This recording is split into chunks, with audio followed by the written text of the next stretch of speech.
안녕하세요. 반갑습니다. 정준환입니다. 오늘 여러분들하고 나눌 얘기는 몇몇 분들이 이제 상담을 했을 때 이런 얘기를 많이 하세요. 나는 주택을 매입했는데 알고 봤더니 나중에 이행강제금이 나오더라.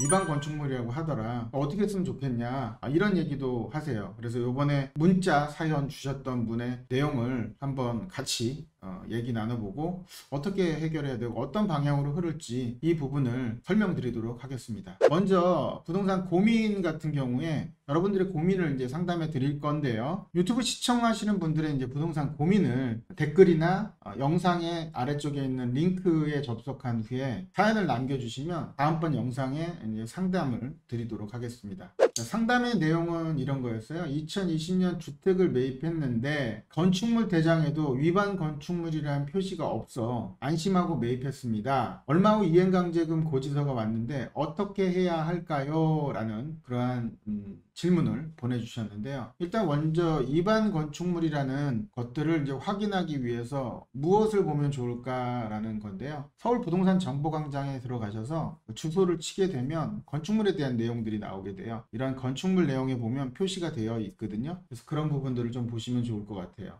지금 보시는 화면상에 보시고 있는 내용들이 여기에 지금 다세대라는 내용이 써 있고 왼쪽을 보면 위반 건축물이라는 표시가 되어 있어요. 또 아래쪽에는 기타란에 위반 건축물이라는 내용이 나와 있지 않고요. 여기 이제 위반 건축물이라고 하면 우리가 이제 건축허가를 받을 때 예를 들어 준공 전에 건축허가를 받았을 때 그 면적대로 이제 지었으면 문제가 안 되겠죠. 사용 승인이 떨어졌을 때. 근데 이제 그 이후에 어떤 확장을 하게 되면 위반된 부분을 하게 되면 이제 이게 알게 되면 이제 위반 건축물이 되는 거죠. 그래서 위반 건축물이라는 게 입증이 됐고 또 확인이 됐기 때문에 이렇게 대장상의 위반 건축물이라고 나오는 거죠. 내용 사연을 보면 위반 건축물이라고 안 돼 있었던 상황 같아요. 여기 보면 이제 안 돼 있고요.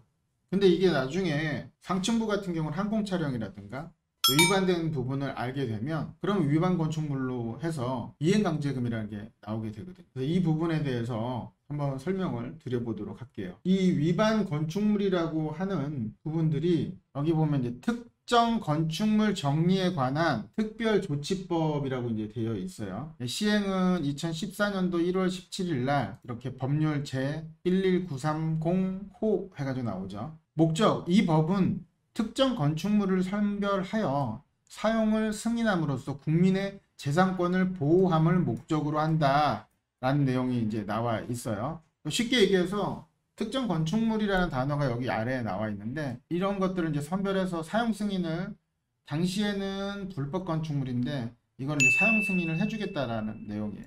정의를 보면 이제 특정 건축물이란 해서 건축허가를 받거나 건축 신고를 하여야 하는 건축물을 어떻게 해요? 건축허가를 받지 않았던 거죠. 건축 신고를 하지 아니하고 건축물을 건축하거나 대수선을 한 건축물, 이런 건축물은 특정 건축물이라고 보고요. 이런 것들을 선별해서 사용 승인을 해주겠다는 내용이에요. 내용을 보면 이제 사용 승인을 받지 못한 건축물을 해주겠다는 얘기인데, 또 주거용 특정 건축물이란 해당 건축물의 연면적이 50% 이상인 주거용인 건축물을 말한다. 이게 주거용 특정 건축물이라 하고 나왔어요. 그리고 이 다음 각호의 적용 범위는 어느 하나에 해당하는 건축물에게 적용한다는 건데 세대당 전용 면적이 85제곱미터. 그러니까 전용 면적이 85제곱미터라고 하면 그냥 34평형 그런 아파트의 전용 면적이라고 보면 되는데 이하죠. 이하인 다세대 주택이라든가 단독주택 같은 경우는 165제곱미터 이하는 다가구는 제외하는데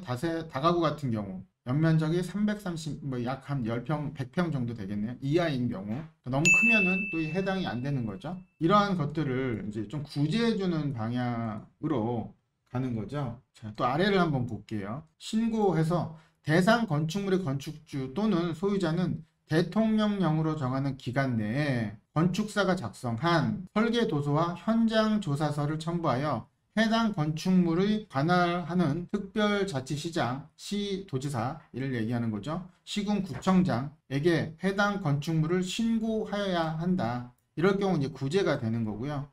신고받은 날로부터 30일 내에 건축법에 따라서 해당 지방자치단체에 두는 건축위원회 심의를 거쳐서 해당 건축물의 소유주 또는 사용자에게 사용 승인서를 내주어야 한다.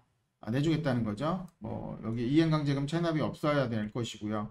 만약 있다면 1년 이내에 모두 납부하는 조건으로 사용 승인을 내줄 수 있다. 이 법은 시행일로부터 1년간 효력을 갖는다.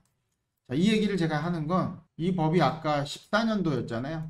2015년 1월 16일까지의 어떤 기간을 줘서 그 기간 내에 이렇게 특정 건축물은 사용 승인을 받도록 구제를 해준 거죠. 그런데 이게 이제 날짜가 지났잖아요. 지났으니까 이제 우리가 어떻게 이제 사용 승인을 받을 수 없는 상황인데, 이게 보면 특정 건축물 정리에 관한 특별조치 법안 윤영찬 의원의 대표 발의를 해서 이런 내용이 써 있어요. 이제 발의일은 2020년 작년이었고요. 11월 20일 날. 내용을 간단하게 보면 건축주가 완화된 주차 기준을 적용받기 위해 근린생활시설을 허가를 받고 주택으로 전용한 경우가 많으며, 이로 인해 구조적인 안전 문제, 도시 미관 어쩌고저쩌고 쭉 나왔죠. 재산권 제약 등 각종 문제를 발생시키고 있다. 이에 관련해서 17년 1월 17일 아까 봤던 특별법에서 1년간 시행된 특정 건축물 정리에 관한 특별조치법은 일정 기간을 충족하는 위반 건축물을 대상으로 합법적인 사용 승인의 기회를 부여하였으나, 양성화 대상의 건축물 소유자들이 이 법의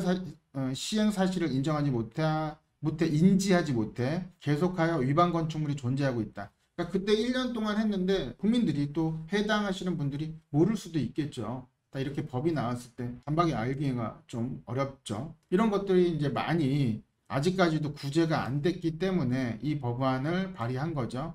이행강제금 부과 기준으로 강화된 건축법이 유예기간 없이 19년도 4월 23일 날 갑자기 계속적으로 부과를 하게 됩니다. 19년도 4월 23일부터 시행됨에 따라서 많은 부작용이 발생이 우려되고 있어 추가적인 구제 조치가 마련될 필요가 있는 상황이다. 이때부터는 평생 나오는 거예요. 원래는 이제 5회 정도 납부하고 구제를 해서 양성화라는 기간을 갔었는데, 이게 이제 어렵게 돼서 계속적으로 납부해야 되는 상황이죠.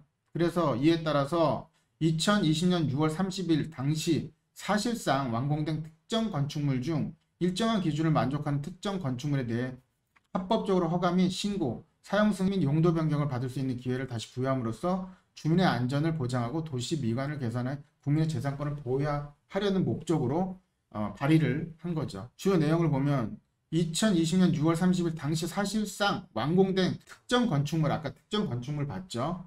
중 세대 전용당 85제곱미터 이하인 다세대 등 소규모 주거용 특정 건축물에 적용을 하자.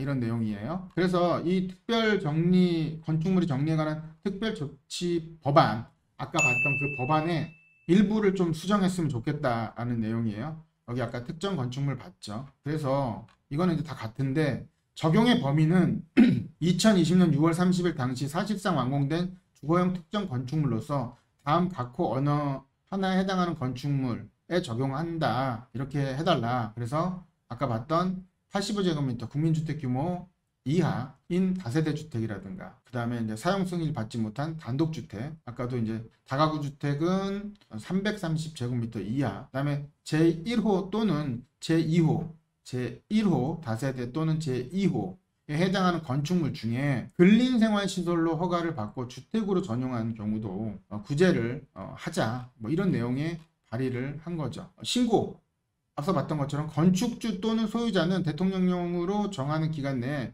건축사가 작성한 설계도서, 아까 봤죠? 현장 조사서. 그러니까 건축사한테 이제 설계도서가 돼야 되고, 현장 조사서를 첨부하여 해당 건축물을 관할하는 앞서 봤던 시장, 도지사, 시군구청장에게 해당 건축물을 신고하여야 한다. 그래야 구제받는다.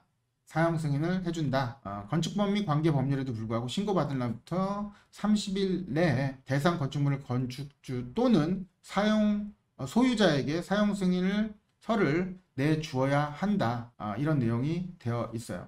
사용 승인권자는. 그리고 여기에도 이제 시행일부터 그러니까 공포하고 나서 6개월이 경과한 날부터 시행을 할 거고요. 또 뭐 일정하게 기간을 준 다음에 1년 안에 효력을 가지는 그러한 내용들을 발의를 했어요. 다시 이제 보면 언제죠? 20년 11월 20일 날 이렇게 발의를 했죠. 자, 정리해보면 이런 것 같아요. 이제 이 법안을 의안 번호 5576 뭐 이렇게 해가지고 나와 있는데, 이 원문을 좀 찾는 방법을 좀 제가 알려드릴게요. 지금 여기 이제 뭐 포털 사이트 들어가서 국회 의안 정보 시스템 해가지고 이렇게 들어가 보면 이런 화면이 나올 거예요. 이런 화면에서 의안 정보 검색을 하면 접수해서 여기 윤영찬 의원 등 10인이 여기 의안 원문이 있어요. 이걸 이제 다운받아 보시면 제가 지금 보여드렸던 것들을 보실 수 있습니다. 정리해보면 법 개정 시에는 양성화 기간 내에 신고 시에 구제가 가능할 수도 있는 법안이 발의가 됐고요. 이럴 경우에는 이제 조건은 앞서 봤던 소유자 설계 도서 및 건축사가 해준 현장 조사서 첨부 후에 신고를 하게 되면 아까 하여야 한다라는 내용이 나와 있어요. 그러니까 꼭 해주게 돼 있는 거죠. 이런 부분들 때문에 만약에 이제 양성화가 된다면 앞서 저한테 상담 신청을 하신 분도 구제가 될 수 있는 상황일 것 같습니다. 현재는 아니지만 또 이러한 양성화 과정들이 좀 필요한 것 같아요. 위반 건축물로서 가는 것도 문제이긴 합니다만, 그렇게 이제 건축을 한 것도 다만 일정 기간 동안에 이제 양성화를 통해서 우리 그 상담 주셨던 분들 어떤 구제가 될 수 있을 것 같기 때문에 참고하시면 좋을 것 같고요. 시간을 기다려 봐야 되겠죠. 어떻게 될지.